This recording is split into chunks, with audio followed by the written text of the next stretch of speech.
Assalamualaikum warahmatullahi wabarakatuh. Kali ini kita akan belajar matematika ya, materi bentuk-bentuk pecahan. Nah, sebelum kita lanjut, jangan lupa untuk tekan tombol like dan juga tombol subscribe-nya agar tidak ketinggalan materi-materi berikutnya. Nah, langsung saja.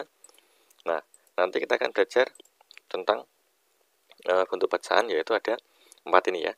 Pecahan biasa, pecahan campuran, pecahan desimal, dan persen. Nah, langsung saja. Yang pertama itu ada pecahan biasa. Nah, apa itu pecahan biasa? Pecahan biasa adalah bilangan pecahan yang hanya terdiri dari pembilang dan penyebut.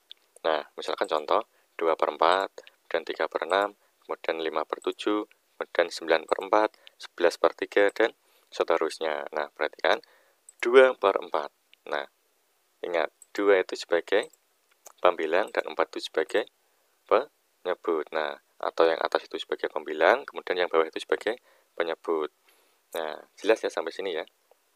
Nah, selanjutnya yang kedua ada pecahan campuran. Nah, pecahan campuran adalah bilangan pecahan yang terdiri atas bagian bilangan bulat dan bagian pecahan biasa. Nah, biasanya pecahan campuran itu diperoleh dari pecahan biasa yang pembilangnya lebih besar daripada penyebutnya.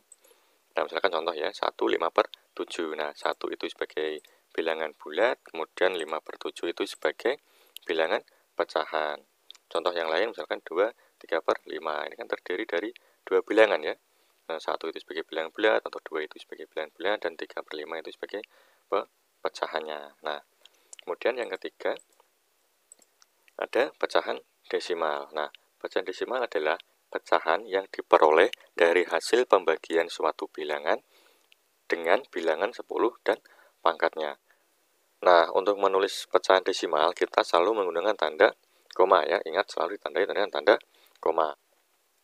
Nah, misalkan contohnya 214,124. Nah, sebelumnya kan kita sudah mengetahui untuk posisi bilangan ini ya. 2 itu sebagai ratusan, 1 itu sebagai puluhan, dan 4 itu sebagai satuan. Nah, sebelum kita mengenal pecahan, satuan ini merupakan nilai terkecil. Nah, setelah kita belajar pecahan, ternyata ada yang lebih kecil dari satuan, yaitu per 10, yaitu pecahan. Nah, dari mana dapat semua ini? Atau dari mana dapat 10, dapat 1, dan dapat per 10? Yaitu dibagi 10 ya. Satu bilangan dengan pembagian bilangan 10. Nah, 10 bagi 10 bagi 10 lagi bagi 10 lagi, sehingga mendapatkan bentuk pecahan. Kemudian sini 1/100, kemudian 1/1000, dan seterusnya. Nah, misalkan ada contoh 0,5, ini pecahan desimal. Misalkan ya, akan diubah menjadi bentuk pecahan biasa. Nah, ingat 0 itu sebagai bilangan bulat dan 5 itu sebagai penyebut. Nah, ingat penyebut di sini bukan berarti 5 ditulis di bawah 5 seperti itu, tapi 5 itu menunjukkan posisi penyebutnya ya. Kalau di belakang koma itu 1 angka, berarti per 10. Jika di belakang koma itu ada 2 angka, berarti per 100, dan 3 angka per 1000, dan seterusnya. Berarti jika 0,5 ini ditulis dalam bentuk diubah dalam bentuk pecahan biasa, akan menjadi 5/10. 5-nya itu penyebut, artinya per 10 karena di belakang koma 1 angka. Kemudian 5-nya dari mana? Dari sini tinggal dipindahkan. Untuk pecahan desimal, jika ada angka di sini semuanya ya, semua yang akan di sini akan ditulis menjadi pembilang. Nah, misalkan di sini 1 ya, ini 1, berarti sini ya 1, 15/10. Nah, seperti itu. Kemudian yang selanjutnya ada persen. Nah, persen adalah sebuah angka atau perbandingan untuk menyatakan bilangan pecahan yang berpenyebut 100. Nah, lambang persen atau per 100 adalah seperti ini ya.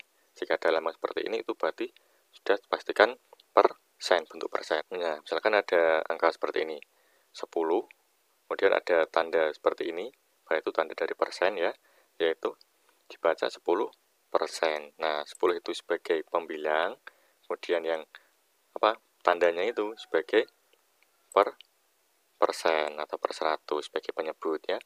Misalkan ini jika ditulis dalam bentuk pecahan biasa akan seperti ini. 10% itu bisa ditulis dengan 10/100. Kemudian bisa ditulis juga dengan 1/10. Loh, kenapa kok bisa 1/10? Perhatikan, sebelumnya kita sudah belajar tentang pecahan senilai 10/100 dan 1/10 itu senilai ya. Karena apa? 10 dibagi dengan 10, 100 dibagi 10 itu 10. Nah, sampai di sini sudah jelas ya. Kemudian kalau sudah jelas kita masuk ke soal. Nah, contoh soalnya, misalkan di bawah ini yang merupakan pecahan campuran adalah A 2/4, B 40%, C 1/3/5, D 0,6. Nah, ingat di sini suruh mencari pecahan campuran. Nah, kita kan sudah mengetahui pecahan campuran itu adalah terdiri dari dua bilangan, yaitu bilangan bulat dan bilangan pecahan. Nah, di sini mana yang terdiri dari dua bilangan? Ya, sudah jelas ya, yaitu yang C, 1 itu bilangan bulat, kemudian 3/5 itu sebagai pecahannya. Nah, kalau 2/4 ini kan hanya terdiri dari pembilang dan penyebut. Kalau 40 sudah ada tandanya ini berarti 40%, berarti sudah bentuk persen. Kemudian yang 0,6. Nah, ada komanya berarti pecahan desimal. Nah, berarti yang C jawabannya. Nah, sampai sini dulu video kali ini. Jika ada yang belum jelas atau ada pertanyaan, bisa disampaikan di kolom komentar. Semoga bermanfaat. Terima kasih. Sekian. Wassalamualaikum warahmatullahi wabarakatuh.